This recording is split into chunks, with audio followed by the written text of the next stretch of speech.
மயிலாடுதுறையில் மறைந்த முன்னாள் முதலமைச்சர் எம்ஜிஆரின் 108வது பிறந்தநாள் விழா அதிமுகவினர் மாலை அணிவித்து மரியாதை செய்து இனிப்புகள் வழங்கி கொண்டாட்டம். மயிலாடுதுறை மாவட்டம் மறைந்த முன்னாள் முதலமைச்சர் எம்ஜிஆரின் 108வது பிறந்தநாள் விழாவை ஒட்டி மயிலாடுதுறை பழைய பேருந்து நிலையம் அருகே அலங்கரித்து வைக்கப்பட்டிருந்த எம்ஜிஆரின் உருவப்படத்திற்கு அதிமுக மாவட்ட செயலாளரும் பூம்புகார் முன்னாள் சட்டமன்ற உறுப்பினரும் எஸ். பவுன்ராஜ் மலர் தூவி மரியாதை செலுத்தினார். தொடர்ந்து அதிமுக நிர்வாகிகள் ஏராளமானோர் கலந்து கொண்டு மாலை அணிவித்து மலர் தூவி மரியாதை செலுத்தினர். மேலும் பொதுமக்களுக்கு இனிப்புகளை வழங்கி கொண்டாடினர்.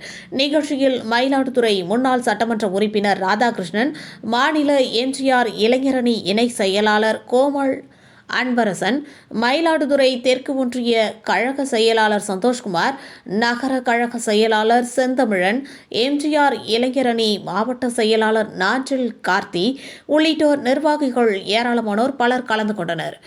மனித உறுதி ETV செய்திகளுக்காக மயிலாடுதுறை செய்தியாளர் இளஞ்செழியன்.